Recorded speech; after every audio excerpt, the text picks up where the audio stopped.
de suas mãos. Pronto.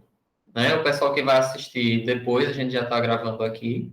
Né? A gente está gravando aqui no Meet e está gravando também no Instagram. Né? Se o Instagram ele não der nenhum problema no final, porque pode ser que a gente se alongue um pouco e não ficar gravado, eu vou estar gravando aqui no Meet o que a gente está passando aqui dos slides, que eu também estou colocando aqui para vocês no Instagram, certo? Olá, Alana. Realmente, tem muito tempo, né? Saudade também. Boa, Olá, Laura. muito Muito obrigado, obrigada. Patrícia. Isso. Muito bem, pessoal. Então, nós. Deixa eu ver se eu coloco isso aqui mais perto, para ficar com a visão mais próxima aqui de vocês. Isso. Pronto, muito bem. Eu sou o Marco Araújo, certo? Sou médico, né? Para quem não me conhece. E eu venho trabalhando na área da saúde mental nos últimos anos, né? Já trabalhei em vários setores da medicina e vi a importância da saúde mental, né? Só um breve resumo para quem não me conhece ainda, né? E agora eu tenho esse foco no trabalho com a saúde mental, psiquiatria, hipnose e estou estudando psicanálise também para estar contribuindo nesse processo, né?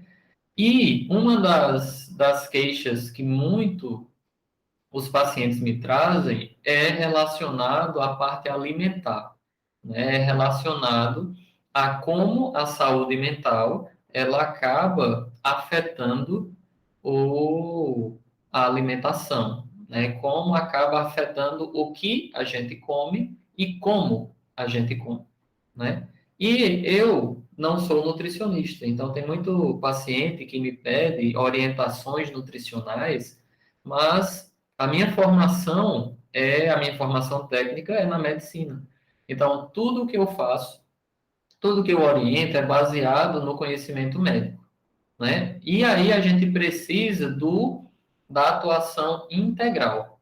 E nessa atuação integral, eu convidei aqui a nutricionista, né, doutora Milena. Ela vai se apresentar brevemente, falar sobre a área de atuação dela, né, e como ela vê esse processo da saúde mental na nutrição. Pronto, passa a palavra para a doutora Milena. Boa noite, gente. Meu nome é Milena Amorim, certo? Sou nutricionista. Hoje eu atuo na área clínica, né? Sou pós-graduada em nutrição e cirurgia bariátrica, né? E terapia nutricional na cirurgia bariátrica. E com a rotina, né? Pacientes e, enfim, relatos, a gente consegue ver o quanto que a saúde mental ela está envolvida nos processos alimentares, né? Então, eu acho de grande valia, né, essa abordagem que a gente vai conversar hoje aqui, né, com vocês, porque tem muita influência, tanto a saúde mental na alimentação, quanto a alimentação na saúde mental, né? Então, é uma via de mão dupla que necessita estar equilibrada, né? Que a gente não consegue manter uma dieta ou um plano alimentar adequado se a saúde mental ela não estiver equilibrada, né? Então, assim, é algo que não tem como separar, eles estão completamente entrelaçados, né? Então, hoje eu trabalho também na terapia com processos bariátricos no geral, tanto endoscópicos, né, como balão intragástrico, que a gente vai falar um pouco, né, plasma de argônio, que também é outro procedimento para controle de obesidade, que a gente pode fazer de forma endoscópica, né, e tanto na cirurgia mesmo, que é uma cirurgia de controle da obesidade, né, que a gente vai falar um pouquinho mais quando a gente precisa, qual seria o momento da gente pensar em uma cirurgia bariátrica para um paciente ou para alguma pessoa, né? Que a gente conheça, enfim. Então, é isso. Pronto, muito bem. Para quem está entrando, né, aqui na nossa sala do Meet, lembrar que aqui a aula está sendo gravada, né, esse nosso encontro, esse nosso bate-papo, certo? Então, se vocês forem perguntar alguma coisa, falar alguma coisa, então evitar citar nomes, né, evitar se expor de alguma forma, certo? Então, fiquem muito tranquilos quanto a isso. Então, vamos dar continuidade, certo? Quem tiver no Instagram, pode mandar a pergunta, pode escrever aí também, que a gente vai dar continuidade ao processo.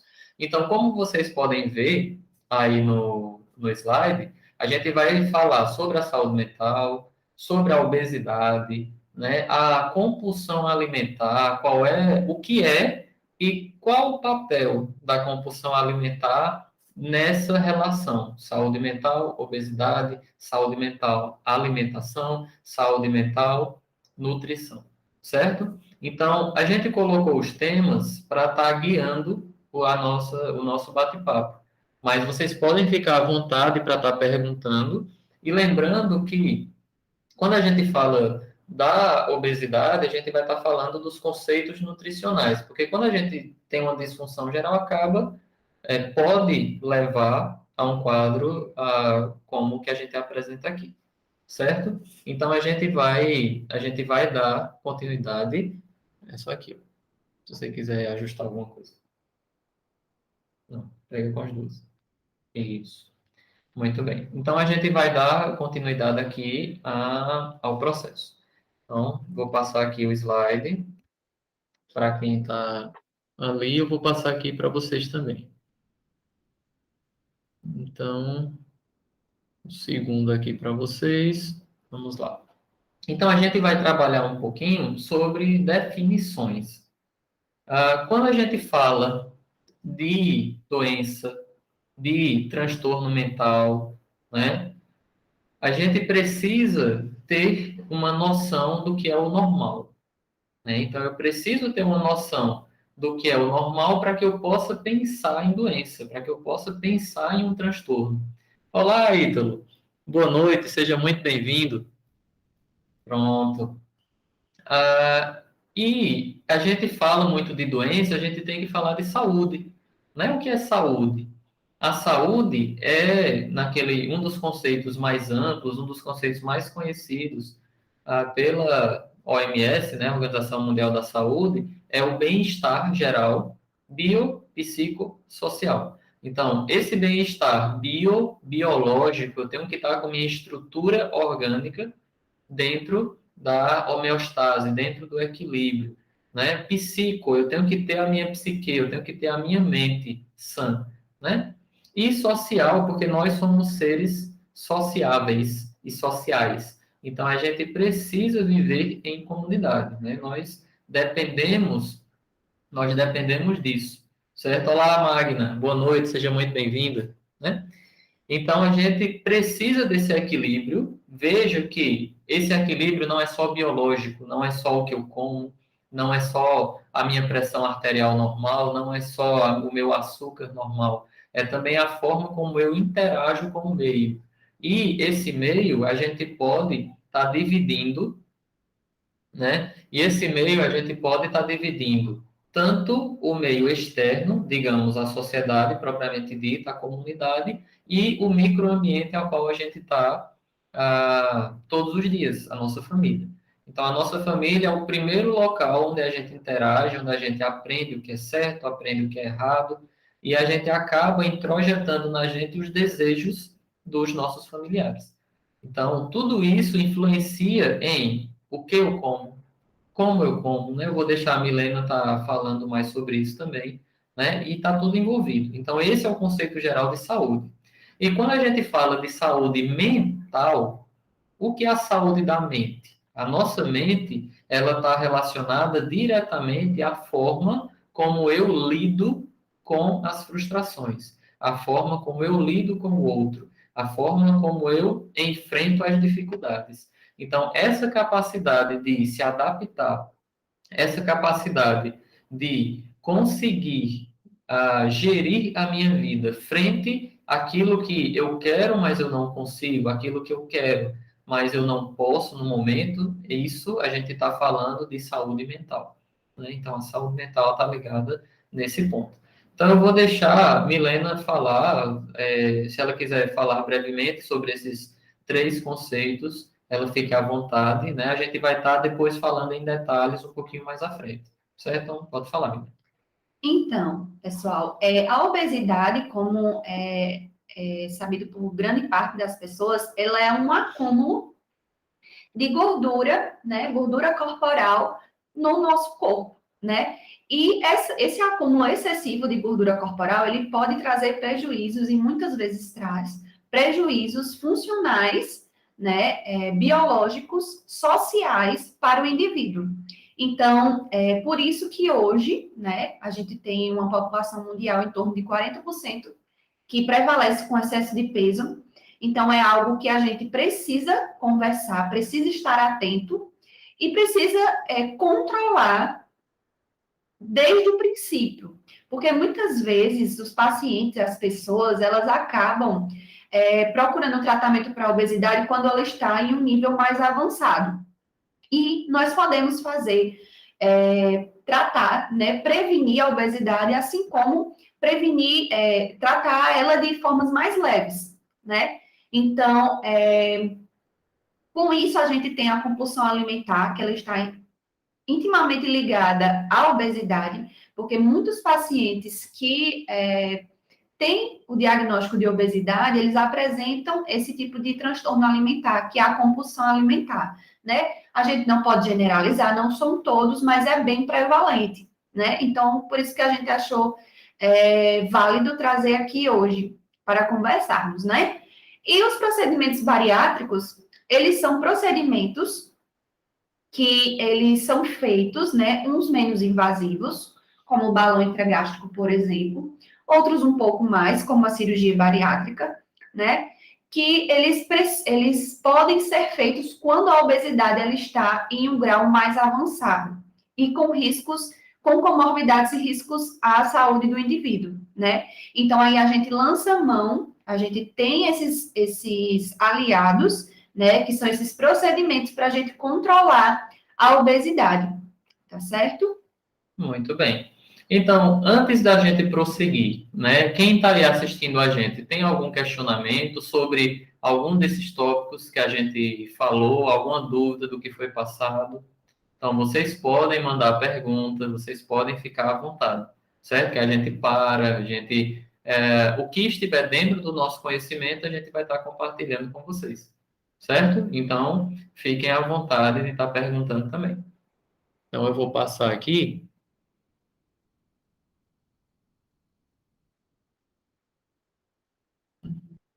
Pronto. Então, rapidamente, eu sempre gosto de trazer esse conceito, certo? Ah, aqui, a gente tem três pontos que nós devemos olhar, né? Esse saúde mental, ele foi só um erro aqui do gráfico, mas o primeiro é a síndrome, é o sintoma. A gente sempre procura os sintomas que o paciente está trazendo para que a gente agrupe, né, em condições clínicas categóricas, categorias, para estar nos orientando no diagnóstico, no tratamento, no planejamento terapêutico. Isso deve levar a um sofrimento na vida da pessoa, certo? Ah, eu como muito. Comer é doença? Só porque eu como muito é uma compulsão? Então, a gente vai ver, depende de como o comer está envolvido no seu dia a dia. O porquê que você come, a quantidade de acordo com o que você gasta, a quantidade de acordo com o que é normal na sua cultura, o que é aceito como padrão no microambiente que você vive, o sofrimento, a culpa, se você tem muita culpa frente a esse sintoma, se eu estou muito, eu tenho ansiedade, vou fazer uma prova amanhã. Ah, quer dizer que eu tenho um transtorno de ansiedade? Quer dizer que eu tenho uma doença porque eu estou com receio de fazer uma prova? Não. O medo, ele é normal, é algo fisiológico, certo? É algo que nos prepara. É algo que nos dá a condição para enfrentar aquilo que nos é desconhecido, aquilo que pode ser um problema, aquilo que pode ser um risco à minha integridade, tanto física quanto mental. Agora, a partir do momento em que isso me causa um sofrimento muito grande e me paralisa, e isso acaba trazendo prejuízos, né, ao longo do tempo. Então, isso acaba sendo um problema maior, certo? E aí é onde a gente pensa na linha do transtorno, né? Lembrando, pessoal que está entrando aqui na sala, né, essa aula está sendo gravada para estar disponibilizando depois para vocês. Então, lembrem, não está falando nomes, não está citando nada que possa expor alguém que não queira, certo? Então, fica registrado aqui, fiquem muito tranquilos em estar participando de forma mais direta, né? E o 3, eu tenho que saber se tem alguma substância. Eu estou muito ansioso, mas eu estou ansioso porque eu acabo usando cocaína, né? Não, eu estou ansioso porque eu tomo um termogênico para ir malhar e o termogênico ele me deixa elétrico e não estou dormindo direito. Então, se eu não durmo, eu fico mais ansioso, se eu estou mais ansioso, eu não durmo, e acaba que vira um ciclo, vira uma bola de neve, né? Então, a gente tem que ver se existe alguma substância que você esteja consumindo que pode estar levando aqueles sintomas. Tudo bem? Então, esses 3 tópicos, eles são importantes. No terceiro também tem outras doenças, eu tenho que estar procurando pelos diagnósticos diferenciais. Então, quem não sabe o que é diagnóstico diferencial, eu dei uma aula somente sobre isso, foi a nossa última palestra, 15 dias, e ela está salva no meu canal do YouTube, então quem quiser pode estar vendo, pode estar assistindo, certo? Então, aqui são os 3 pontos em que eu olho para falar sobre os transtornos mentais. Então, Então, pronto, levantaram aqui a mão, pode falar, Lourenço. Marcos, o áudio tá um pouquinho baixo. Isso é normal do Gomete? O áudio tá baixo? Tá, um pouco. Não, Eu eu entrei acho que agora, tá. mas tá um pouquinho baixo. Entendi. Não, mas aqui é o que a gente escuta. Não é É? o que chega para lá, não. Ok, ok. Você pode, ó, no Instagram eu estou apresentando esses mesmos slides. Eu acho que lá pode ser que o áudio esteja melhor. Tranquilo, Entendeu? né? Se você quiser, você pode olhar por lá também, se tiver ruim para você. Tranquilo, tranquilo. Boa interrupção. Beleza. Valeu, não, Valeu. tranquilo. Muito bem. Então, se alguém tiver alguma dúvida quanto a isso, pode perguntar. Eu vou passar aqui. Pode aproximar um pouco também. Pode. Cadê? A gente vai se aproximar um pouquinho para ver se melhora o áudio. Falar um pouquinho mais alto também, tá? Ok, ok. Pronto. Então vamos lá. Agora eu vou, se Milena quiser, ler essas informações que a gente separou para vocês. Então, a obesidade, né? Nós estamos falando bastante sobre saúde mental, né? E transtornos mentais, mas nós sabemos que a obesidade ela não é um transtorno mental, né? Ela é um diagnóstico clínico que não abrange a saúde mental, necessariamente, né? Mas, como a gente já tinha falado anteriormente, a obesidade ela é um excesso de gordura corporal acumulada, né? Porque, na maioria das vezes, o gasto energético não está sendo suficiente para esse corpo ele poder gastar. Então, ele acumula, né? Essa energia que está sendo ingerida, ela é acumulada porque ela não tem como ser gasta, né? Então, o indivíduo muitas vezes não está praticando exercícios físicos, ou sua rotina diária, por exemplo, de trabalho, é em frente a um computador, é algo mais parado, né? Então, por mais que faça um exercício, esse exercício não é suficiente para suprir, né, esse gasto que seria necessário para poder compensar essa ingestão energética que ele está tendo, né? E a obesidade, ela não é só, na verdade, caracterizada por uma ingestão maior de alimentos e um gasto pequeno de energia. A gente também tem fatores genéticos, fisiológicos, né, genéticos de mãe para filho, né?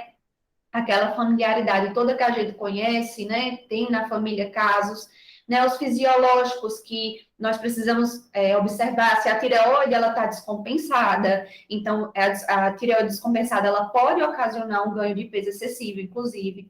Comportamental, né? Se é um comportamento que está levando a essa ingestão excessiva de alimentos, por exemplo, ou gasto mínimo. Ambientais, sociais, né? Nós sabemos também que essa busca pelo padrão que a sociedade muitas vezes impõe para todos nós, né? Ela acaba sendo pesada muitas vezes, né? E tem pessoas que não conseguem lidar muito bem com isso. E aí acaba ocasionando algum sofrimento que o paciente pode acabar transferindo para a alimentação, né? E, mais uma vez reforçando, ela não é um transtorno mental, mas um transtorno clínico multifatorial, crônico, né? Precisa, não tem cura, tem tratamento, então precisa de tratamento contínuo, por mais que o paciente, que ele já tenha tido obesidade, ele necessita acompanhar clinicamente para controle dessa obesidade, né? Porque é uma doença crônica. Então, ela não tem cura, mas tem tratamento, né? Então, é algo que a gente tem que estar sempre vigilante, ok? Pronto. Alguém mandou pergunta aqui. Pronto, Magno Ferreira perguntou: quando temos ansiedade e sentimos compulsão alimentar, isso pode levar à obesidade? Ela complementou: porque depois que entrei com tratamento medicamentoso, eu engordei 10 quilos e comecei a sentir mais fome. Não sei se é da própria ansiedade ou das medicações, e isso está me levando a uma baixa autoestima. Gostaria muito de um pouco de esclarecimento. Pronto, então eu vou pedir para a Milena falar sobre esse primeiro tópico, quando temos ansiedade e sentimos compulsão alimentar, pode levar à obesidade? Então, sim, né? Como a gente falou, o comportamento alimentar, ele pode levar à obesidade, né? O comportamento alimentar não satisfatório, né? Ele é descompensado, tanto na qualidade dos alimentos que estão sendo ingeridos, quanto na quantidade dos alimentos que estão sendo ingeridos, né? Porém, como a gente falou, né? A obesidade ela pode vir também por várias causas, né? Então, a medicação ela pode influenciar no desenvolvimento do diagnóstico da obesidade, por exemplo, né? Então, isso o doutor Marco pode falar com mais propriedade. Essas medicações, elas têm algumas associações a ganho de peso. E associado a comportamentos compulsivos, né? Compulsivos alimentares, que muitas vezes não tem-se o diagnóstico de compulsão alimentar, mas a gente vai comentar que o comer ansioso, ele também traz bastante malefício, né? Por mais que não se tenha ainda um diagnóstico de compulsão alimentar. Então, aquele hábito frequente, ele pode levar a pessoa a desenvolver obesidade, sim, né? E a soma desses fatores é que, inclusive, realmente pode ocasionar a obesidade, porque a obesidade, ela também, como a gente falou mais uma vez, ela é multifatorial. Então, muitas vezes não vai ser só um elemento que vai determinar que aquele paciente vai ser obeso ou não, né? O que ele está obeso ou não. Então, é um conjunto de fatores que observamos que no final a gente tem um diagnóstico que acaba ocasionando um diagnóstico de obesidade, por exemplo. Isso. Né? Laurence levantou a mão aqui, deixa só eu concluir aqui a pergunta Ok, Marcos. sobre a ansiedade, aí eu falo contigo, eu libero. Ok. Em relação à ansiedade levando à compulsão, e isso leva à obesidade, acaba que, como a doutora Milena falou, são vários fatores que, quando eles desregulados, eles podem contribuir para o ganho de peso. Então, a medicação. Se muitas medicações psiquiátricas, elas têm relação com o aumento de peso. Algumas diretamente, outras podem aumentar realmente o apetite, né? Outras podem estar alterando a fisiologia do colesterol, né? Então, pode facilitar a dislipidemia, pode estar facilitando esse processo ou sendo um fator de risco a mais. Por isso que a gente sempre orienta de que o cuidado, o tratamento, ele é multidisciplinar, né? E é multifatorial. Ou seja, você não pode vir e ir apenas para a medicação. Porque se você focar apenas na medicação e você não tiver hábito de sono, hábito alimentar regular, você não tiver uma rotina saudável no seu dia a dia, né? A gente acaba que, eu tenho que ter um valor a mais no final do mês. Então acaba que você dobra sua carga horária. E quando você dobra sua carga horária, você fica mais estressado, fica mais irritado, dorme menos, acaba levando isso a um comer ansioso, que a doutora Milena falou, né? Eu não tenho energia para caminhar, porque eu já trabalho o dia todo, já fico muito cansado. Quando eu chego em casa, eu não consigo correr, eu não consigo fazer nada. Eu preciso ter um escape, eu preciso ter algo que me dê prazer.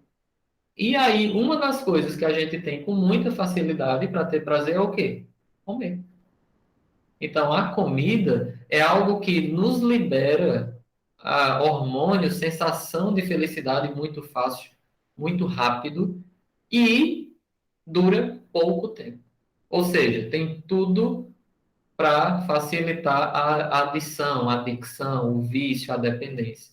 Então, as substâncias químicas, por exemplo, o álcool, ele tem ele inicia a sua ação rápido e ele dura relativamente pouco. Quanto menos tempo uma substância demore no nosso organismo e quanto maior é a sensação de bem-estar, maior é o seu potencial da dependência. Então, por isso que muitas vezes a gente vai estar falando mais na frente, mas as substâncias psicoativas, as drogas, né, entre aspas, elas têm associação a isso. Por isso que você tem que ter o seu momento de lazer e o seu momento de atividade física. Então, a atividade física é a maior, melhor e principal medicação que eu passo para qualquer pessoa. Então, faça atividade física. Se você não faz nada da sua vida, comece pela atividade física. Eu não tenho dinheiro para ir para consulta especializada. Mas você pode fazer uma caminhada na frente de sua casa, você pode fazer uma caminhada até dentro de casa, você pode fazer abdominal, você pode pular corda, você pode fazer o que chama polichinelo, né? Então, tem várias coisas que você pode fazer. Eu não sei nada. Tudo bem, você pode contratar um educador físico para estar vindo em sua casa, para estar auxiliando nesse processo. O que você não pode é deixar com que esses fatores eles vão aumentando, eles vão contribuindo para que você ganhe peso, porque ganhar peso é muito fácil, mas perder peso é muito difícil, certo? Então, quanto maior o seu peso, mais difícil vai ser você regredir, certo? No peso. Agora, você vai. Lourenço, pode falar. Marcos, uma pergunta que vai a ambas as partes, doutora Milena e o senhor. Pois não. É, antes, é, as medicações, quando você inicia uma medicação, tipo os ansiolíticos, que correspondem para Ficou baixo, ansiedade, ficou baixo o volume baixo, aí, Lourenço. tá ouvindo? Agora sim. Sim, pronto. Iniciar a medicação, correto. O médico indica uma medicação ao paciente. Porque eu já cheguei a pesar quase 100 quilos. Certo. Tipo, ela deu um inchaço. A medicação incha no início. É normal ela inchar o paciente e depois ela reter o paciente para ele comer menos, ele diminui. Por exemplo, eu comia praticamente um prato cheio de comida. Hoje eu como do tantinho de uma panela, uma tigelinha. Isso é culpa da medicação. A medicação acontece isso. Ela pode diminuir o seu estômago para você comer menos. tipo, você comia em excesso. E aí a medicação vai transcorrendo e ela vai diminuindo o teu ritmo de comer, entendeu? Porque eu cheguei a pesar 100 quilos, hoje eu peso 70. Sim, Uhum. Onde eu pergunto, medicação retém. Foi uma retenção de líquido que aconteceu comigo? Ou porque eu não sei se o senhor conhece eu acho que o senhor conhece o Depakote, né? sim, Que é um grande ansiolítico. O senhor conhece também o Cavion, né? sim. Então as medicações que eu tomo é o Artane, o clonazepam, entendeu?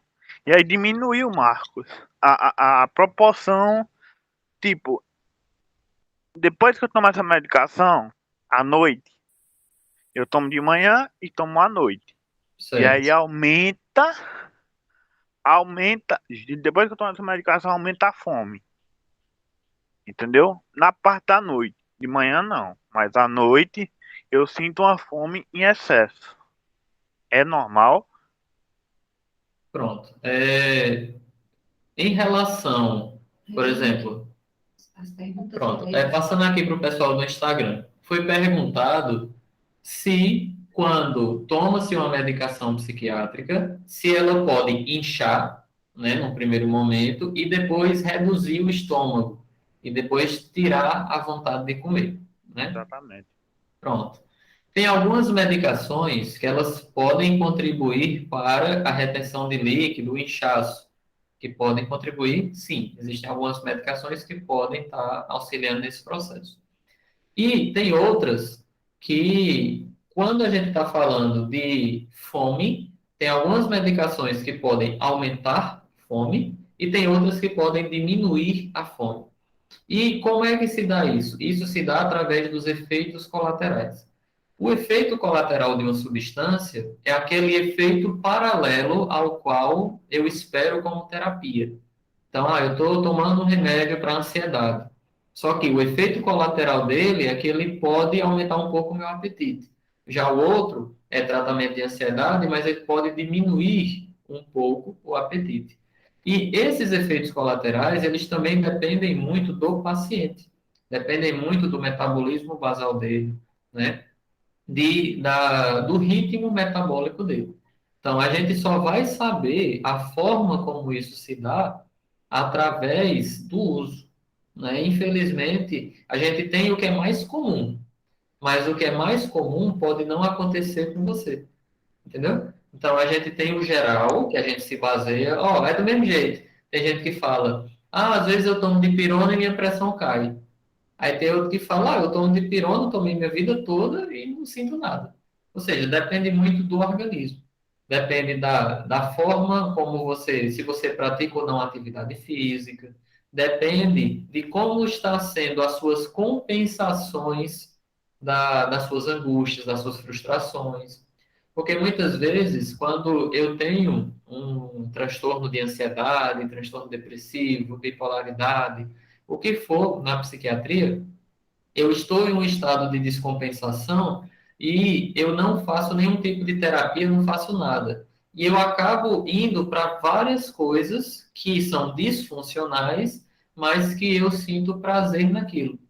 E aí, quando eu venho para o uso da medicação, muitas vezes o uso da medicação ela está associada a uma autoavaliação do o que é que eu estou fazendo, o que é que está me tornando disfuncional, o que é que está acontecendo comigo que eu estou precisando de remédio, né? E a partir desse momento, eu acabo restringindo as coisas que eu fazia antes, que eram disfuncionais, mas que traziam algum prazer, e eu fico, muitas vezes, paciente que vem para mim e diz que não sabe o que fazer, não sabe o que quer, não sabe o que gosta, né? Então, esse momento de reflexão é um momento muito importante, que todo paciente ele deve passar por isso.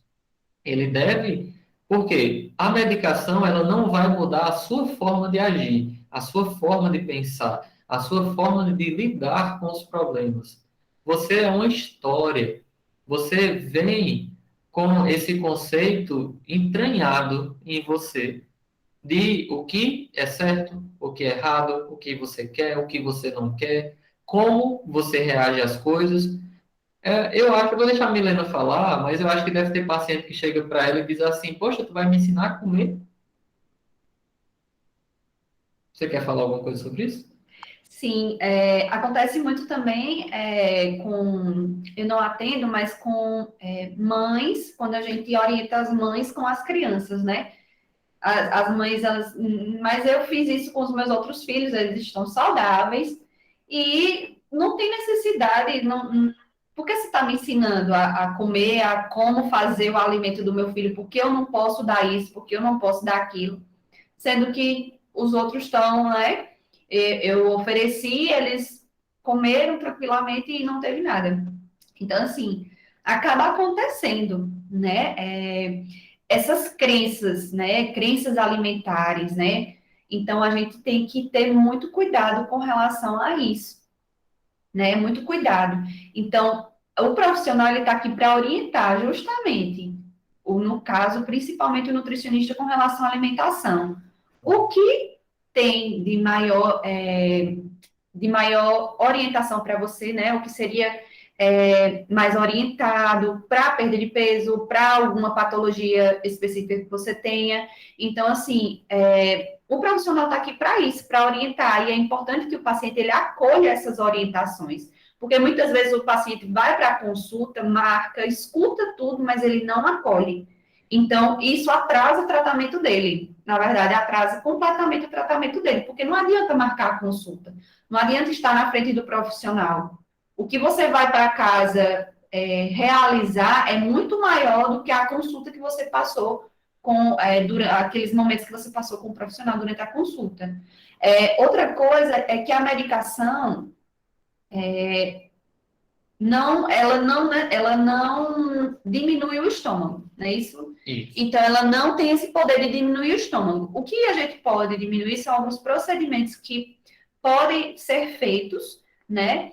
Procedimentos médicos que podem vir a diminuir o estômago. O que pode acontecer é uma medicação, ela age em algumas partes do cérebro que inibem a fome, por exemplo. Então, você acha que você está com o estômago menor, o comportamento alimentar também influencia muito. Então, quando você aprende a comer menos, por exemplo, entende que você provavelmente funciona muito bem com menos alimento do que você imagina. Então, aquilo ali faz com que você tenha um hábito e a sua saciedade, ela vem bem antes, né? Então, não necessariamente diminuiu o estômago, mas o seu comportamento ou aquela medicação agiu em um local que diminuiu o apetite e a sua saciedade, ela está vindo com uma antecedência maior, né?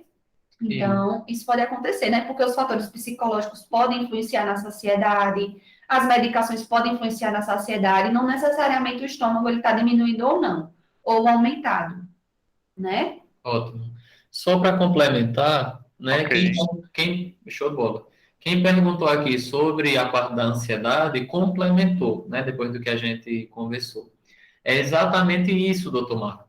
Minha alimentação está totalmente errada. Não faço exercício físico e trabalho sentada 8 horas por dia, até mais.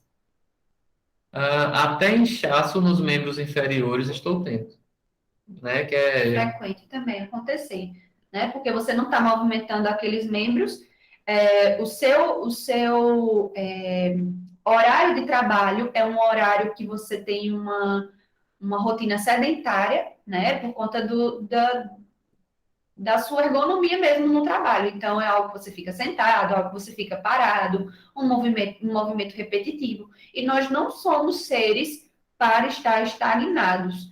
Então, quando a gente está estagnado, quando o paciente ele fica acamado, ele começa a atrofiar, né? A maioria tem perda de peso, mas alguns também ganham peso, né? Então, isso lentifica o intestino. lentifica o intestino não funciona, né? Então, assim, tudo isso confirma que nós não somos seres para ficar parados, né? Por isso que quando a gente sai do trabalho, a gente precisa gastar energia, né? Então, aí a OMS orienta, e nós como profissionais nutricionistas também orientamos, fazer atividades de lazer, por exemplo, você não tem tempo de uma atividade programada, que seria o exercício físico, mas você pode levar o seu filho ao parque, então você pode ir caminhando, você pode ir para o trabalho de bicicleta ou a pé, de trem, aqui a gente não tem trem, né? Mas ônibus, enfim. Essas outras coisas que você consiga se deslocar mais, claro, dentro da realidade de cada um, mas que você consiga se deslocar mais, aposentar um pouquinho o controle da televisão, você mesmo mudar o canal,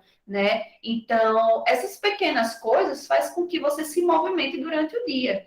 O ideal é um exercício físico programado, né? Cerca de 30 minutos, 2, 3 vezes na semana, já ajudaria muito ao seu organismo não estagnar e o seu corpo entender que o seu metabolismo ele não está lentificando, ele está reagindo. Então, tudo isso soma a você não.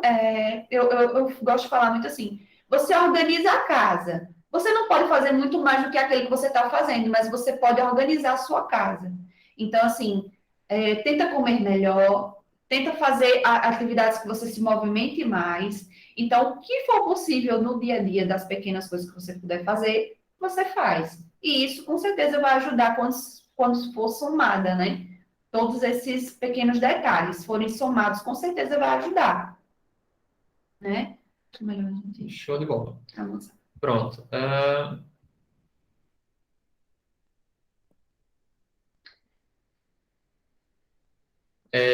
Em relação às. Deixa eu colocar aqui para o pessoal do Instagram também.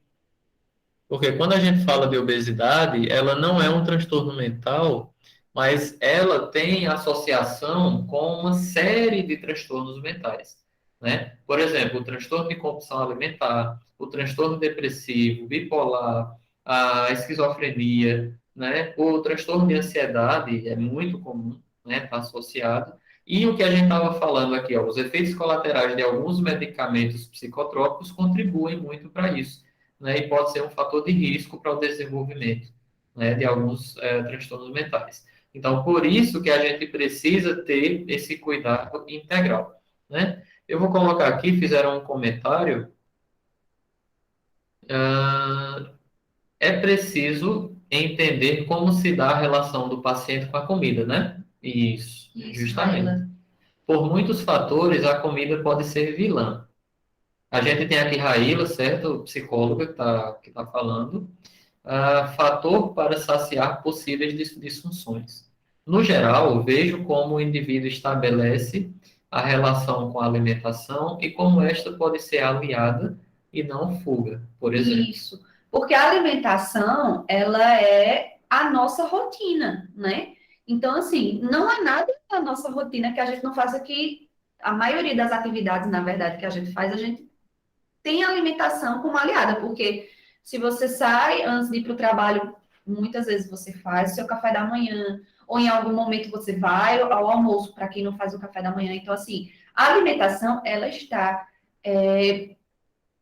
frequente na nossa rotina diária mesmo, né? Então, assim, não tem como fugir disso. E a alimentação, ela não é só suprir necessidades nutricionais. Tem os fatores sociais, tem aquela comida que dá um refúgio, mas tem aquela comida também que faz com que você se sinta melhor, que a digestibilidade é melhor. Então, assim, você sente mais conforto fisiológico com aquela alimentação, por exemplo. Então, a alimentação, ela não pode ser uma fuga de sentimentos, uma fuga para. Se isso está acontecendo, é algo que precisa ser, ligar o seu sinal de alerta, que você está vivendo para algum sentimento que você está compensando e algo na rotina que seria sua alimentação. Por mais que ela esteja em algumas vezes ligadas ao nosso emocional, por exemplo, a comida que a nossa mãe faça. Mas se aquela comida ela for extremamente calórica, eu tenho que saber dosar ela na minha semana, né? Então, tudo isso são estratégias que têm que ser feitas para, como a Raila falou, a comida não ser uma fuga, ela ser uma aliada, porque a gente não tem como fugir da alimentação. Isso. E a gente tem que ver o que a psicóloga Raila botou, que muitas vezes a gente está atrás do comer da compulsão, mas a gente deixa passar o porquê que eu como, né? A gente tem que entender o porquê. O que é que eu quero esconder naquela comida? O que é que eu quero me livrar? Ou então me aliviar naquela comida? Né? Então, esse processo é um processo muito importante. E é uma coisa que eu aprendi com Milena, né, com a Nutri aqui, é em relação a dietas muito restritivas. Porque muitas vezes você vai lá e diz, você não pode comer mais nada. Ó, isso tudo aí tá errado. Tudo está errado, acaba com tudo, agora você vai comer só folha, maçã, pera, pronto, não vai comer mais nada. E aí, muitas vezes, tudo bem, eu vou diminuir o gasto energético, esse é o objetivo, certo? E ele tem uma compulsão alimentar, só que eu não trato uma compulsão alimentar restringindo a comida. Né? Eu vou deixar a doutora Milena falar um pouquinho sobre isso também. Isso, os estudos falam muito que a restrição severa de alimentos ou de calorias diárias, ela pode agravar ou desencadear transtornos alimentares, incluindo principalmente a compulsão alimentar. Então, um paciente que tem compulsão alimentar, não é indicado que você inicie, principalmente, né, e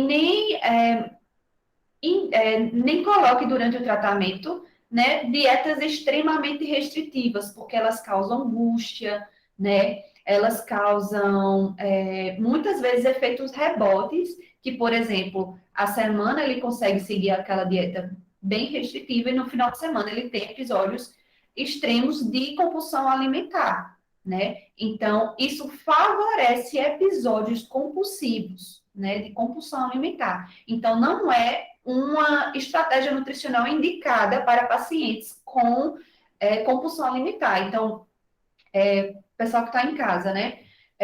Já teve diagnóstico de compulsão alimentar e quer perder peso, e aí acaba seguindo as dietas da moda, acaba seguindo uma dieta que não é orientada por um profissional, extremamente restritiva. Isso pode facilitar, em algum momento que você não esteja tão bem emocionalmente, ter episódios intensos de compulsão alimentar. Por isso que tudo isso tem que ser acompanhado por um profissional. E o profissional também precisa entender que essa estratégia alimentar extremamente hipocalórica, que é quando ela é baixíssima em calorias, ela não seria o ideal para um paciente compulsivo, por exemplo, alimentar, né? Isso, muito bem. Então, agora, eu vou botar para o pessoal que está aqui no Instagram. Prontinho, gente. Aí, vocês podem ver, Peraí, né? só uma pergunta aqui, ou um comentário, vamos ver aqui. Aila, Milena, o que você acha sobre a afirmação? Nem sempre é sobre qual a comida, mas, como, mas como como come, come está associada aos hábitos diários. porque nem sempre é sobre qual comida, mas como come está e como associa a hábitos diários. Diários. Eu entendi, acredito que eu entendi, Raila. Se eu não tiver entendido muito bem, você me corrija, tá? Você pode abrir o áudio também, viu? Se você quiser, para você estar explicando. Isso. Um brigadeiro, me corrija se eu estiver errada. Um brigadeiro, ele, quando você Como come esta. quando você come um brigadeiro, dentro de, tipo assim, você seguiu sua alimentação, que o seu nutricionista passou a semana inteira. Nossa, eu tô com uma vontade extrema de comer um brigadeiro. Um brigadeiro comido em paz é muito melhor que 10 lanches fitness comidos no final de semana inteiro, né? Então, assim, você come seu brigadeiro, você tem o seu acalento emocional, porque a comida, ela tem esse poder, a gente não pode dizer que ela não tem, ela tem, né? O ato de se alimentar, de comer, ele não é só, como eu falei, para ingerir nutrientes, né? Então, é muito mais complexo que isso.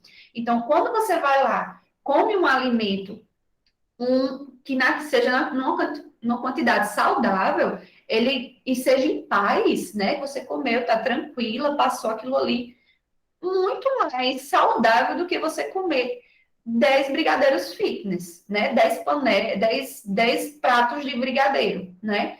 Então, assim, vai muito do nosso entendimento e do nosso equilíbrio nas escolhas, mesmo assim, né? Alimentares. Tem mais alguma coisa? Eu acredito que é isso, né? É como você encara aquele alimento, né? Isso. O local que você está, né? Por exemplo, você é convidado para um aniversário e você quer comer uma fatia de pizza, meia fatia de pizza, ou qualquer coisa nesse sentido. E você comer e tá tudo bem, e quando você chegar em casa, você faz sua ceia, que está na sua dieta, e vai dormir em paz. Então, é sobre isso mesmo, equilíbrio, tanto nas relações, né? Quanto no hábito alimentar também é necessário muito discernimento e equilíbrio, porque não tem como você seguir o plano alimentar o tempo todo, 100%. Eu sempre digo aos pacientes, eu saí, tá tudo bem, né? Você soube escolher bem o momento que você saiu, é sobre isso. Você soube escolher bem aquele momento, porque o paciente ele tem que ter essa autonomia, tem que entender o que ele pode trocar, né, de alimento, por exemplo, o que é o substituto de uma macaxeira, que seria uma batata doce, que seria fatias ou pedaços médios, por exemplo. Então, o paciente ele tem que aprender a comer, ele tem que aprender a montar sua própria alimentação, né? Continuando, né?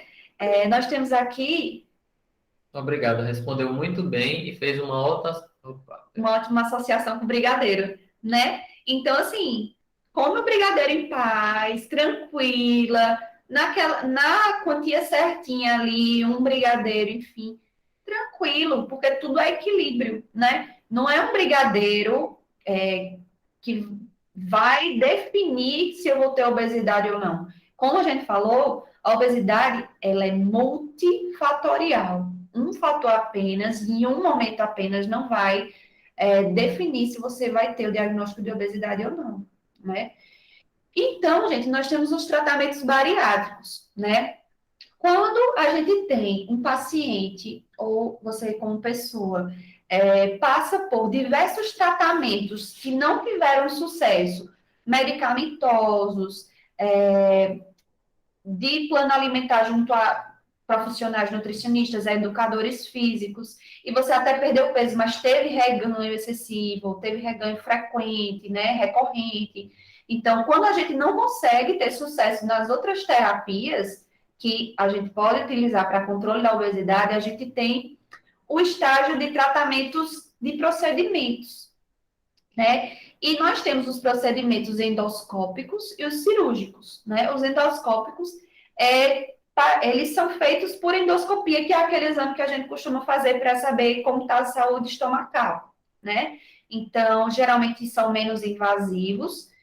E temos o BIG quer dizer balão intragástrico, certo? Que está sendo bastante utilizado, inclusive aqui no Vale também, tá?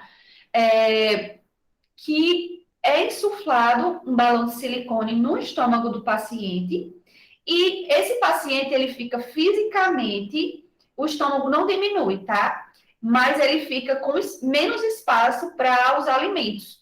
Então, o paciente sacia mais rápido, como ele prende um pouquinho os alimentos em cima do balão, ele vai escorrendo pelo balão, essa digestão fica um pouco mais lenta, então o paciente fica mais saciado por mais tempo, né? Temos outros processos, como a gastroplastia endoscópica, que é parecida com a cirurgia bariátrica, mas não é a mesma coisa, tá? Por endoscopia, faz-se alguns pontinhos no estômago e ali sim você consegue diminuir o estômago e o paciente fica comendo bem menos, né, 25% só do que ele comia praticamente antes, né? Então, são tratamentos que seriam quando o tratamento convencional ele não é eficiente, mas que são bem efetivos e a gente acaba tendo bastante resultado positivo. Porém, eles não excluem o mesmo trabalho que você teria para controlar no tratamento convencional, você tem para controlar no tratamento de procedimentos, né? Atividade física, alimentação saudável, no dia a dia é essencial. E também cuidar da saúde mental, né? Porque se tiver algum transtorno alimentar, a gente precisa estar atento para poder tratar, né? Aqui no Vale a gente faz no Instituto, na clínica Endovale, né? A gente faz bastante o balão intragástrico e a gente tem uns resultados bem legais. Interessante falar que o balão intragástrico, ele pode ser utilizado quando o paciente ele não tem obesidade, mas quando ele tem sobrepeso, tá? Então, com o IMC, que é um índice que a gente utiliza, ele está com diagnóstico de sobrepeso, o paciente, a gente já pode colocar o balão. Mas a cirurgia bariátrica e outros procedimentos, a gente precisa que seja uma obesidade mais importante, uma obesidade mais grave. IMC acima de 35, com já doenças instaladas, então chega para a cirurgia, por exemplo, a gente precisa de uma obesidade mais importante para poder ser feita, né? Porque já é um tratamento mais invasivo, ok? Muito bem. Então, ela trouxe aqui alguns tratamentos, alguns procedimentos para tratamento da obesidade, né? Lembrem que os tratamentos, eles não são independentes, eles não são exclusivos. Você não pode colocar todas as suas fichas, toda a sua esperança naquele procedimento. Ele é uma ferramenta dentro do processo terapêutico. Assim como a medicação, ela tem a sua função, né? Assim como a nutrição tem a sua função, a psiquiatria tem a sua função, a educação física, o educador físico é extremamente importante. O balão intragástrico, ele vai ter a função dele, mas ele não exclui os outros, como ela bem falou, certo? Você não pode ir para um procedimento desse pensando que você vai sair perdendo 50 quilos. E é o maior erro achar que o procedimento, por ele ser uma das últimas opções que a gente tem, né, no tratamento quando é uma coisa mais grave, né, ou enfim, tem indicação, que eu vou fazer aquele procedimento e acabou. O procedimento resolveu o que eu precisava fazer. Então, esse é o maior erro que a gente vê em consultório. Quando o paciente ele chega com esse pensamento, ou ele perde pouco peso, ou ele reganha, né? Então, não dá para chegar com esse pensamento, porque o procedimento ele é apenas um aliado. Assim como o tratamento convencional é um aliado também, você precisa fazer o mesmo roteiro que você precisaria fazer sem esses elementos, né? E é importante a gente também saber que a equipe, junto com o paciente, é que vai decidir qual é o procedimento adequado para você, se é o tratamento convencional, se é um balão intragástrico, se é uma cirurgia bariátrica. Então, toda a equipe, os médicos, principalmente a cirurgia bariátrica, é uma indicação médica, né? Então, o médico, ele vê a necessidade e ele costuma indicar esses procedimentos para os pacientes, e aí toda a equipe entra junto e faz com que todo o processo dê certo, né? Muito bem. Pronto. Eu acho que com esse próximo slide dá para a gente conversar mais e estar encerrando esse nosso encontro. A gente tinha preparado. Ah, dá para chegar até aqui, né? Pronto, acho que tem mais três pontos para a gente estar conversando. Para não se prolongar Sim, muito, sim. né? A ansiedade, como o doutor Marco falou, né? a ansiedade, por um elemento do dia a dia, ela é até comum e esperada, né? O que traz prejuízo funcional para as pessoas são o transtorno de ansiedade, né? E isso, muitas vezes também episódios de ansiedade, por exemplo, acabam influenciando nos pacientes obesos ou a ocasionar um diagnóstico de obesidade, né? E dentro disso, acho que você já pode passar, nós temos algo que influencia muito, que é o comer emocional, que ele está muito ligado à ansiedade, né? Então, é importante, e, na verdade, quase sempre eu converso sobre isso, né? Já tive outras lives conversando sobre isso, porque é importante identificar o que é uma fome emocional de uma fome normal, fisiológica, né? Então, a fome emocional, ela está associada a, por exemplo, episódios de estresse extremo, ela é repentina, né? Ela é específica, então ela tem um alimentozinho específico que você quer comer naquele momento, como brigadeiro, ou um alimento, um acarajé, por exemplo. Então, tem a fome emocional, ela é muito específica. Já a fome normal, que é a fisiológica, ela é gradativa, ela não é súbita. Então, daqui a pouco você começa a sentir uma fomezinha, um desconforto gástrico, pode ter ronco, né? Aquele ronco da barriga que a gente sente.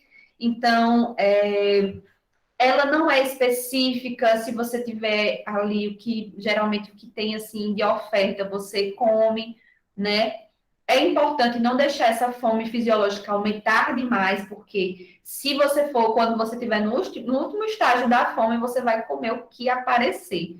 Então, e você quer suprir aquela fome rápido, então você quer comer muito, você acaba comendo mais do que você se programaria, se em outro momento você não comeria toda aquela quantidade. Então, são coisas básicas, mas que é um autoconhecimento que muitas vezes as pessoas não têm, né? Nós mesmos, todo mundo que busca autoconhecimento, às vezes, se perde nisso, né? Nossa, eu não percebi, acabei comendo mais do que deveria.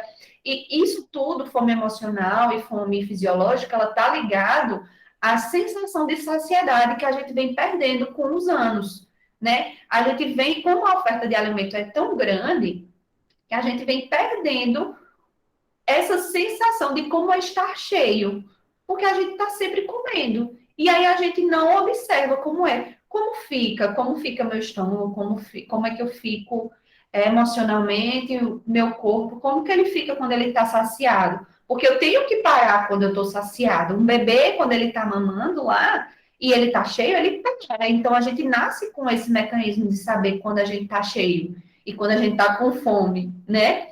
E aí a gente acabou perdendo com a oferta também de alimento, que é muito grande, essa noção do que é estar cheio, do que é estar com fome. E quando é algo que é ligado ao emocional, alguma coisa que é psicológica, e quando é uma coisa que é realmente fisiológica, que é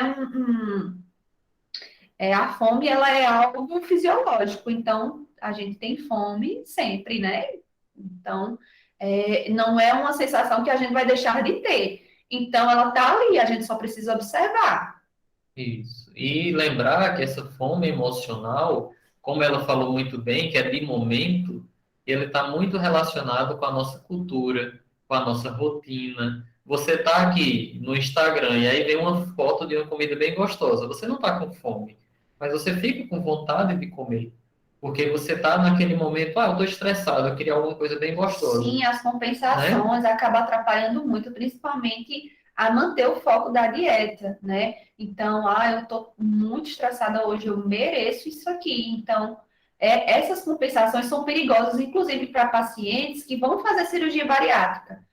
Eu nunca mais vou comer como antes, então eu vou me despedir antes da cirurgia para poder depois eu não vou mais, né, comer no pensamento das pessoas, dos pacientes. Então, é muito perigoso, porque você acaba reganhando peso, né? Quanto menor o peso para a cirurgia, melhor, né? Que o risco cirúrgico é menor. Então, tem tudo isso associado que acaba esse pensamento de compensação, ele atrapalha muito, tanto nas escolhas alimentares, quanto para manter o foco da dieta, por exemplo. Pronto, foi questionado aqui.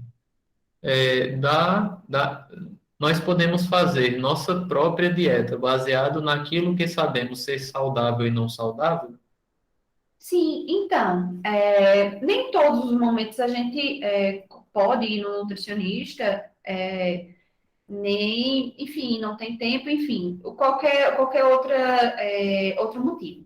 Porém, gente, tem muita informação boa e ruim também, mas a maioria das pessoas sabe como é se alimentar bem, né? Quando vai no nutricionista, eu sei que eu tenho que comer frutas, legumes e verduras, então eu não como. Não come por quê, né? Então, o nutricionista vai te ajudar, porque ele é importante, porque ele vai te ajudar a ter estratégia, vai organizar como você vai fazer isso, que quantidade você vai fazer isso, mas você pode iniciar uma alimentação saudável em casa. Claro que evitando restrições extremas.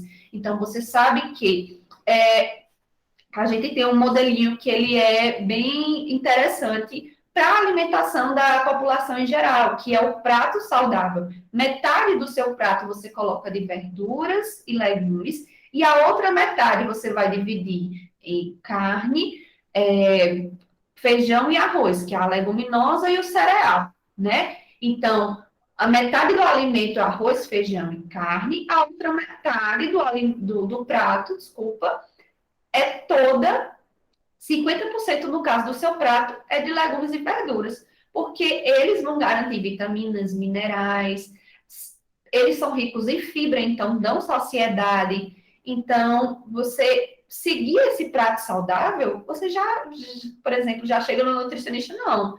Meu prato tá assim, como, né? Como que a gente pode fazer? E aí você já adianta o seu processo e às vezes até já elimina um peso quando inicia esse processo, Isso. né? Ela perguntou muito aí se ela pode fazer sozinha sem nutricionista. Aí a gente deixa uma observação, né? Por exemplo, quando a gente fala, eu vou comer uma fatia de queijo. Não, eu como uma e meia. Não, eu como duas. Não, para mim, que eu sou maior que você, eu como três. Não, eu que sou menorzinho, vou comer meia. Só que, para a gente saber a quantidade de comida, como você deve fazer isso, isso é tudo calculado, né? Então, Milena pode falar um pouco sobre como é esse processo de ajustar aquilo que você tem com aquilo que você precisa, né? Como é que você faz esse balanço? Então, nada substitui o acompanhamento com o profissional, né?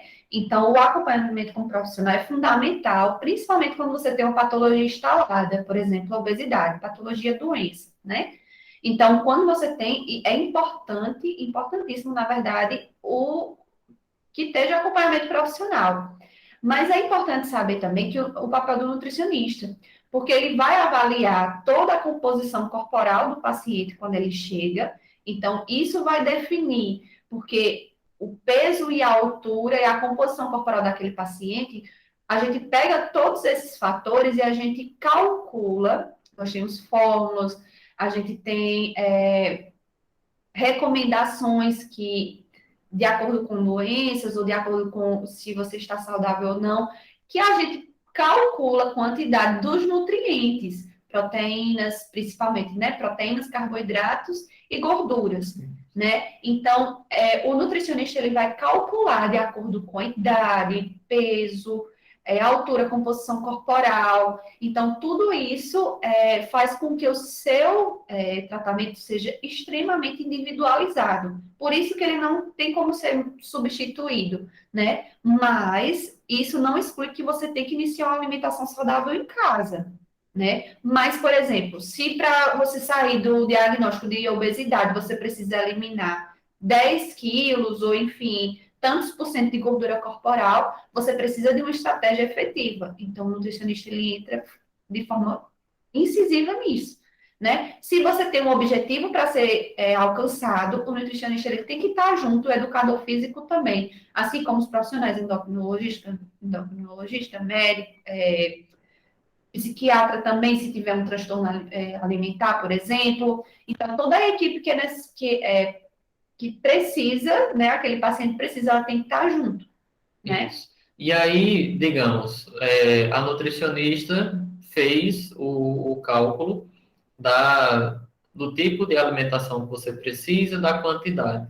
E aí, Milena, quando você chega naquele cálculo que precisa de tantas calorias para tal objetivo, com mais ou menos lipídios, com mais ou menos proteínas, né, low carb ou não, quando você chega nisso, você calculou e a alimentação que você ofertou, aquela alimentação, ela está aquém dos nutrientes que aquele paciente com aquela patologia específica precisa.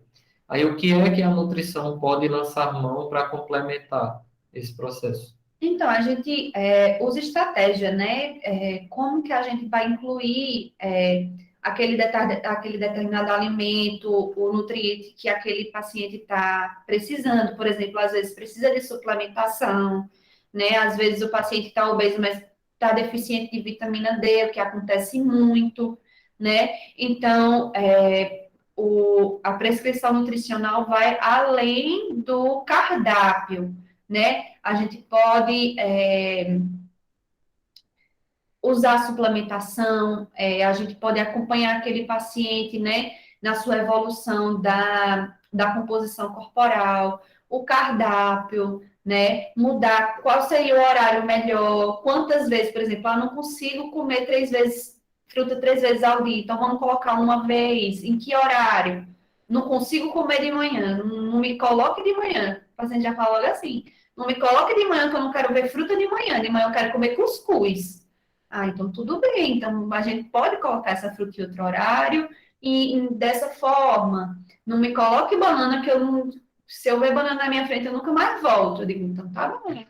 A gente não põe banana. O que a gente pode substituir que um nutriente que tenha na banana que possa ter em outro alimento? Ou seja, aí você tem que ver as possibilidades de substituições Sim, dentro do que ele aversão precisa. alimentar, às vezes o paciente não gosta, às vezes o paciente tem alergia a algum alimento, ou intolerância, às vezes. Intolerância que nem é as clássicas, lactose e glúten, mas, olha, se eu comer melancia, é dito e certo, eu passo o dia mal. Então, a gente já não coloca melancia, porque se é um alimento que não tem, que não está, por mais que seja saudável, ele não está tendo o paciente não se dá bem, então ele pode ter uma intolerância àquele alimento, né? E aí a gente precisa substituir ele por outros alimentos que tenham, por exemplo, a mesma oferta de água, se a gente estiver pensando nisso, de fibra, às vezes de uma vitamina específica que a gente está procurando. Então, tudo isso é muito complexo e ele é avaliado em consulta, né? Então, por isso que não substituir a consulta nutricional, assim como dos outros profissionais. Pronto. Aí ela complementou, perfeitamente explicado. Muito bem. Porque cada paciente tem seu biotipo e suas necessidades. Muitos estão Exatamente. com taxas alteradas, enfim. Temos que saber os alimentos necessários dentro da nossa realidade. Pronto. Resumiu tudo, falou melhor do que eu. Muito bem. Isso. Pronto. A gente tinha programado Mais coisa.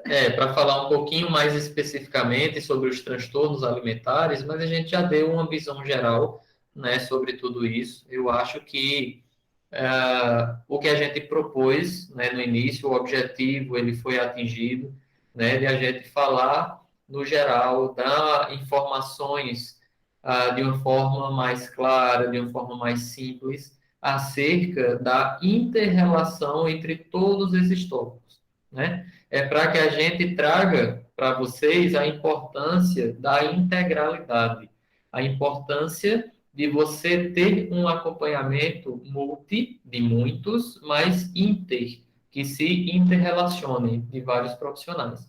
Então, é muito importante essa associação, certo? E dar uma atenção maior a essa doença tão frequente que é a obesidade, né?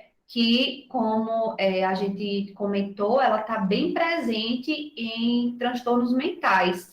Então, é algo que necessita de atenção e de cuidado, né? Então, para os profissionais e para as pessoas que estão aqui, né, é necessário observar essa evolução dessa obesidade, né? Então, ou desse sobrepeso que está evoluindo para uma obesidade. Então, quanto maior o grau de obesidade, mais comorbidades a gente pode associar, né? Mais doenças aquele paciente pode acabar adquirindo. Então, isso não só pelos diagnósticos, mas também pela qualidade de vida que fica extremamente prejudicada, né? Então, o paciente, ele está vivendo ali, mas ele está vivendo cheio de limitações, não está com qualidade de vida excelente, né? Não está vivendo a vida que, né, nasceu para viver. Então, é muito importante que a gente fale dessa pandemia também, que a obesidade é uma pandemia, né? Uma epidemia mundial, não é aqui no Brasil que a gente tem no Somente. mundo somente, né? O mundo, como eu falei, né? Cerca de 40% da população mundial tem excesso de peso, então isso é muito grave, é um número muito alto, então a gente precisa dar atenção a essa patologia que traz muitas outras junto, né? Acaba trazendo. Pronto. Aí eu queria só fazer uma pergunta.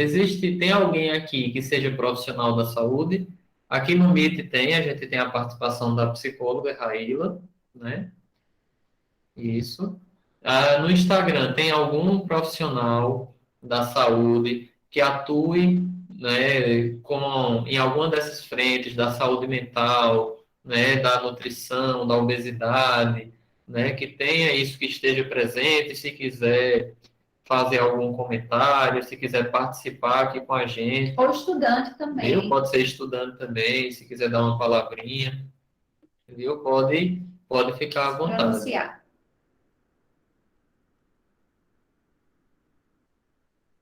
Ah, olha. Eita.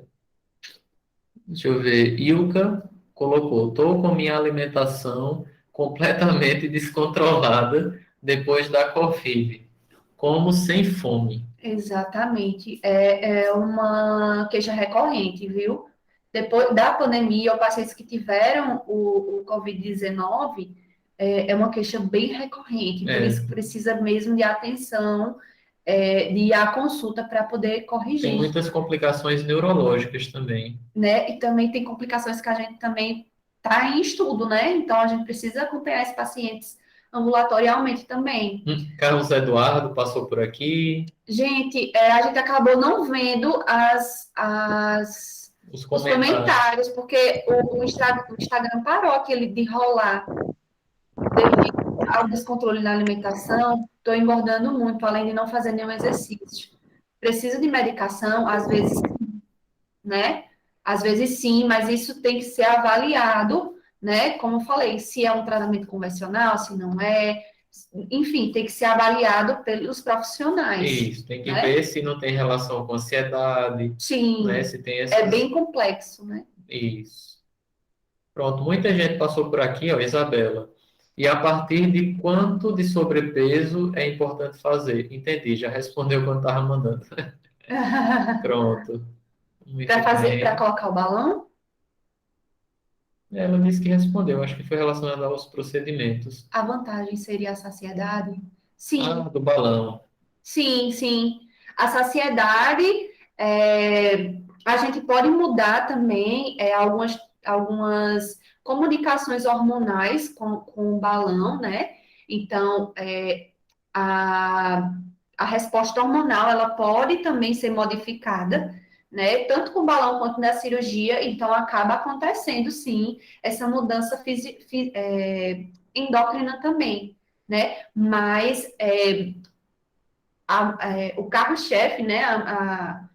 A maior definição dele é que ele o balão, né? Eu acredito que é o balão que ela estava falando, ele ocupa espaço. Então, o estômago, ele manda essa informação de que ele está cheio já. Então, pouquíssimo alimento além desse que eu falei, né? Que o alimento ele vai escorrendo devagar.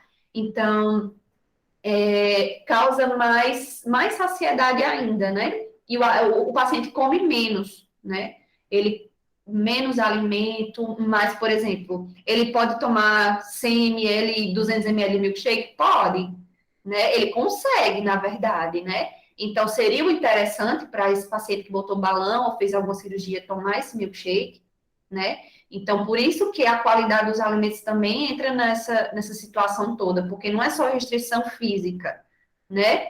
Que os procedimentos podem trazer. Pronto, ela botou aí, ó, para uma pessoa que tem facilidade em ganhar peso e muita dificuldade de perder, mas ainda não atingiu o ponto de ser a única opção, um procedimento bariátrico. Ele pode fazer um desses procedimentos como prevenção? Pode fazer no caso do balão intragástrico, né? Para prevenir, por No exemplo, a caso dos evolução. sobrepesos, né? Isso, né? Desses procedimentos que a gente conversou, né? O que a gente pode fazer com sobrepeso, né? É o balão intragástrico, né? Então, já com o IMC de sobrepeso, o diagnóstico de sobrepeso, a gente já pode colocar para prevenir a evolução e voltar esse paciente à eutrofia, que é a normalidade. Então, é um procedimento, por exemplo, que ele é bem realizado para isso, para prevenir o avanço da obesidade e muitas vezes corrigir esse excesso de peso, né? Esse sobrepeso. Agora, lembrando que você não pode focar só no balão, como a gente já falou. Não é o balão que vai resolver, é o conjunto, É o conjunto. certo? Doutora Milena, sucesso a sua fala. É, Obrigada. muito bem. Então, assim, como eu falei, para os profissionais aqui, né? Teve um paciente que falou: Ah, mas eu já coloquei o balão. Mas não muda, o caminho não muda, né? Então, o caminho você Você está só seguindo. tem uma ferramenta a mais. Isso, você tem um corrimão. Eu costumo falar assim: você tem um corrimão para você se escorar. Então, aproveita ele e manda brasa, que é a sua oportunidade de ter uma otimização do seu peso, né? Então, é uma restrição, uma oportunidade a mais, né? Fugiu a palavra agora, mas é algo que você lança a mão, né? É um apoio, é um corrimão mesmo que você tem para poder colocar tudo que você tem na alimentação e no exercício físico, que é o principal, que é assim, o pilar, né, do tratamento da obesidade é alimentação saudável e exercício físico, né? Então, os outros, eles vêm ali complementando, mas esse é o pilar e isso não muda. A não ser que o paciente tenha uma restrição física, né, que não possa fazer o exercício físico, uma artrose importante, uma artropatia, e aí, então, por isso que tem que ser tudo acompanhado, né? Mas o pilar, no geral, 90% é esse e não muda. O pilar é esse, certo? Então, minha fome é emocional, porque se não consigo comer, desculpa, Se não se comer. não comer, sinto logo dor de cabeça. E se tenho vontade de comer, E só tenho só vontade de tenho comer. vontade de comer coisas muito calóricas. Essa questão de Sim, vontade de comer coisa muito calórica é porque é o prazer mais rápido, né? São coisas que têm uma. isso também. Pronto, Exatamente. só um minuto, Laurence. É porque a gente está respondendo aqui o O Instagram Instagram. que a gente acabou deixando, não viu, gente. Tranquilo, tranquilo. A gente- Pronto, agora respondemos tudo. Pronto, Laurence, pode falar. Fica à vontade. Doutora Milena falou de uma parte bastante importante, Marcos, aí que eu gostei. É a questão do comer, né? A questão da. Porque a ansiedade, ela causa, né? Um pouco de. Tipo, você comer bastante chocolate, causa um certo desejo, né? Ela falou que comer um brigadeirozinho é importante, né? Isso. É,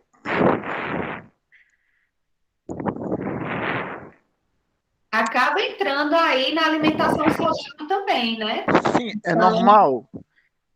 Milena, só uma pergunta. É normal o paciente que é ansioso, já entrando automáticos também, o paciente que ele é bastante ansioso, ele comer bastante durante a noite, após tomar as suas medicações? Então, a questão, ele tá perguntando aqui, né, foi perguntado sobre o comer, a ansiedade e o comer à noite, depois de tomar medicações, né?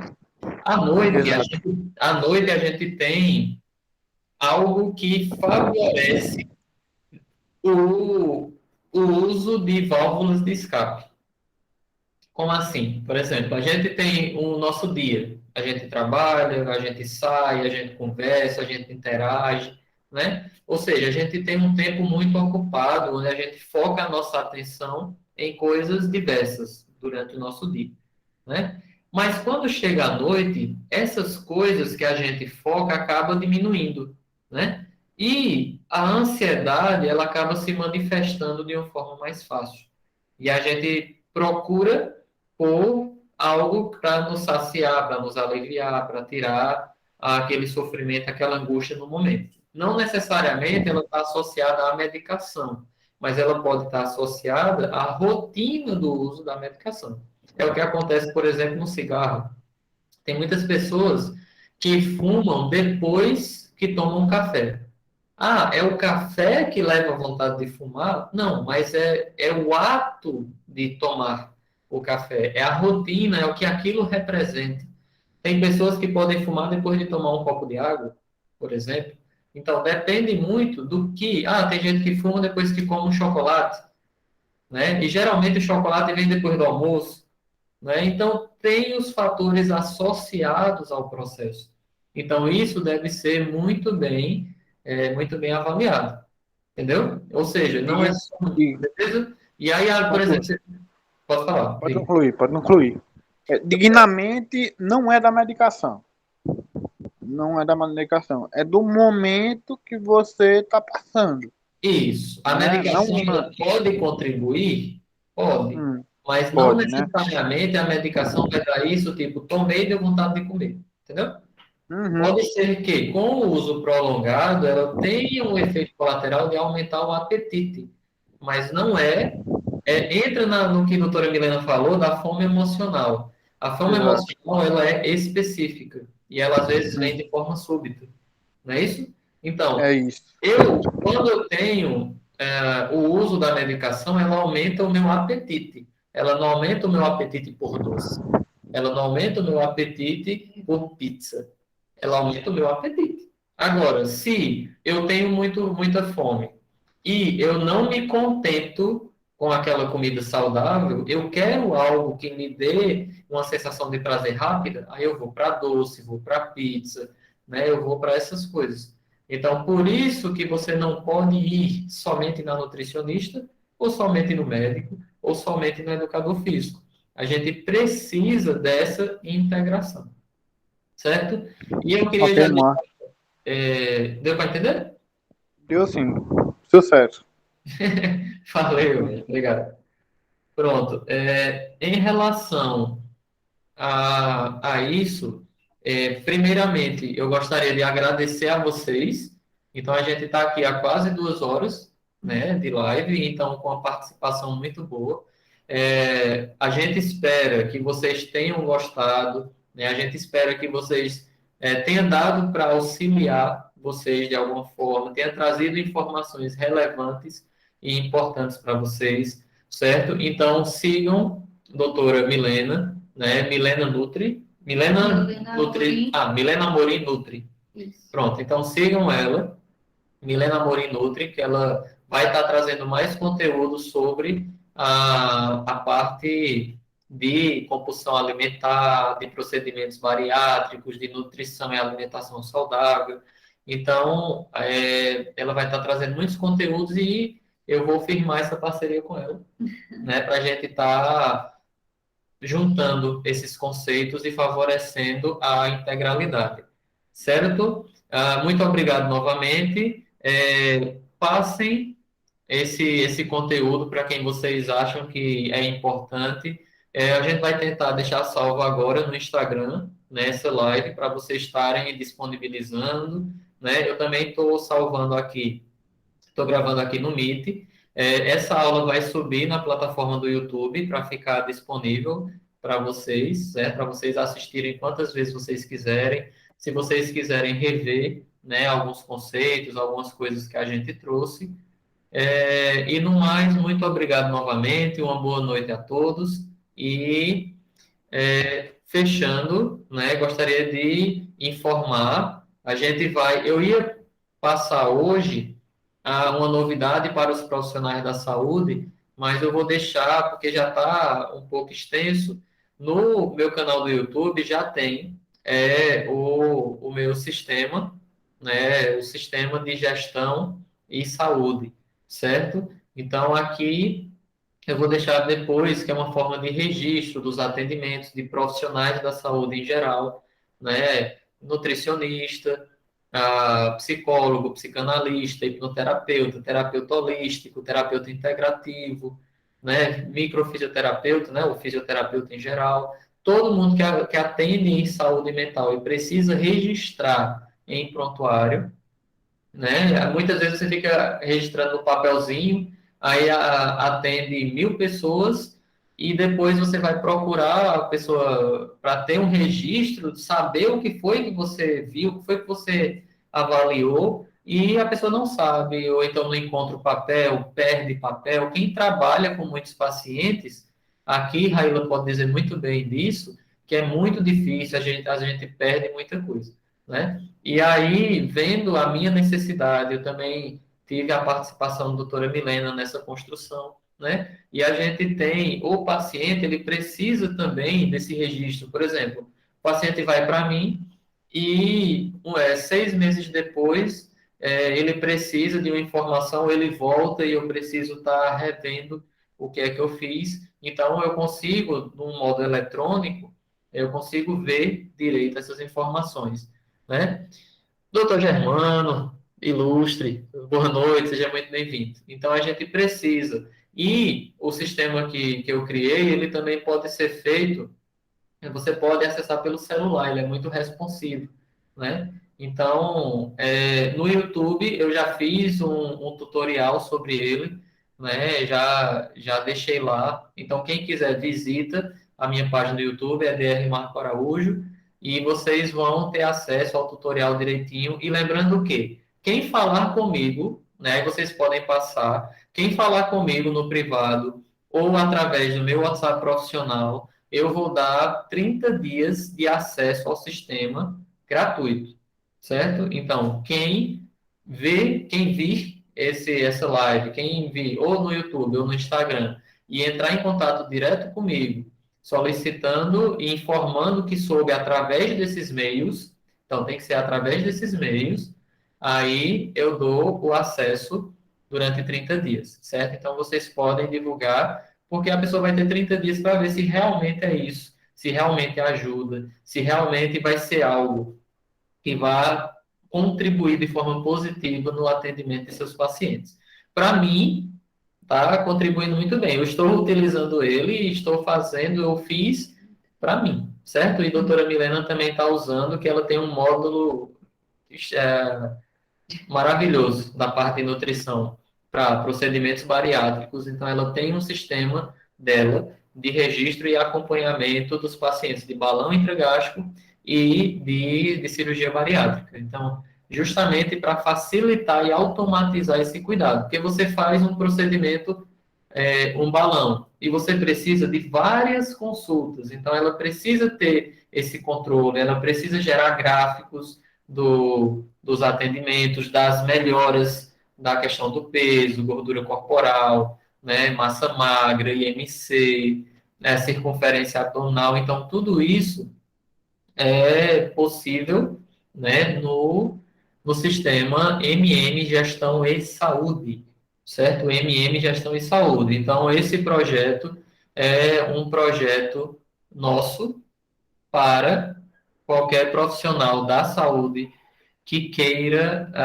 profissional independente, né, que queira ter o seu próprio prontuário eletrônico e você tem acesso exclusivamente aos seus pacientes. Você tem, se eu tenho um sistema único, mas onde você, usuário, você profissional, só acessa os seus e assim sucessivamente. Ou seja, eu não consigo ter acesso a nenhum paciente de ninguém. Cada um vê exclusivamente os seus. Então, o sigilo, ele está aí. A LGPD, que é a Lei Geral de Proteção de Dados, ela é uma lei que é seguida, né, que é respeitada dentro do sistema. Então, eu convido vocês a estar conhecendo também, quem for profissional da saúde. E eu tenho certeza que os pacientes vão gostar também de serem acompanhados dessa forma. Certo? Raíla botou aqui, sim, de suma importância ter o projeto. Os autônomos, principalmente, necessitam dessa maior organização para que a gente não perca o fio da meada, justamente. Até para responder, colocar o paciente o que já foi feito, porque muitas vezes ele não enxerga o próprio processo também, né? Então, para a gente relembrar o paciente o que foi feito, de onde que ele está vindo, aonde que ele está chegando. Então, isso é bem importante. Ajuda muito, né, o acompanhamento. Outra coisa, só para finalizar, se vocês tiverem mais alguma dúvida desse assunto ou de qualquer outro, que não foi sanada aqui, ou enfim, qualquer outra dúvida, vocês podem entrar nos nossos Instagrams e perguntar, assim que possível a gente vai responder, com certeza, com o maior carinho. Qualquer dúvida que vocês tiverem ainda. Pronto. Aí só uma última pergunta que fizeram aqui. Só mais uma pergunta rápida, né? Porque colocar. É possível ter compulsão por cigarro? Ou pode ser uma válvula de escape? Pois venho notando que ando fumando mais do que no início do meu tratamento, que já faz uns 4 meses, né? O cigarro, ele entra realmente como uma válvula de escape, ele pode entrar como uma dependência, assim como a bebida, assim como a comida, né? E a gente tem que ter o cuidado de entender tudo vem desse entendimento, do porquê que eu faço aquilo, do porquê que eu ajo dessa forma e qual a função daquele objeto na minha vida. Esse objeto pode ser a comida, esse objeto pode ser a bebida, esse objeto pode ser o cigarro. Então, ele tem uma função, ele representa algo e eu preciso entender o que é. Existem algumas medicações que a gente pode usar bupropiona, por exemplo, para o controle do tabagismo, né, dessa vontade. A gente pode utilizar o adesivo de nicotina para que aumente a concentração de nicotina no sangue e a gente diminua essa necessidade do número de cigarros, né, diminua a frequência, a intensidade, o número, mas tem que ter o cuidado para você não translocar eu não estou mais fumando, mas o motivo pelo qual eu fumava, ele persiste. Então, se eu deixo de fumar, eu posso ir para a bebida, certo? Eu posso ir para a comida. Então, a gente tem que ter muito cuidado. Quando você vai pensar em parar de fumar, em reduzir, não é só parar. É como se você tivesse com a dieta, você está comendo muito, e você faz uma dieta restritiva, sem saber o porquê que você come, sem estar atuando nos mecanismos por trás do qual aquela ação é feita, aquele comportamento é executado.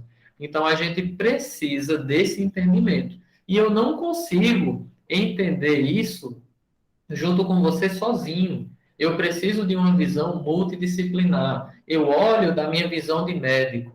Milena já olha da visão de nutricionista. Raíla já olha da visão de psicólogo. E assim, quando a gente interage, muitas vezes a nutricionista me traz algo da nutrição comportamental que eu não percebo. O psicólogo traz uma percepção que é diferente da minha e a gente se complementa. O psicanalista, um hipnoterapeuta, um terapeuta holístico, você vai para uma microfisioterapia e você acha um ponto de bloqueio que facilita o entendimento. Então, tudo isso é complementar, certo? Então, eu acho que ela ainda botou outra coisa, deixa eu ver. Que maravilha de explicação, quero muito parar de fumar. Muito bem, pois a atuação muito profissional e autoconhecimento e autocontrole, e a gente vai seguindo juntos nisso. Então, nós estamos batendo aqui 2 horas de live, né? Muito feliz pela participação de todos vocês.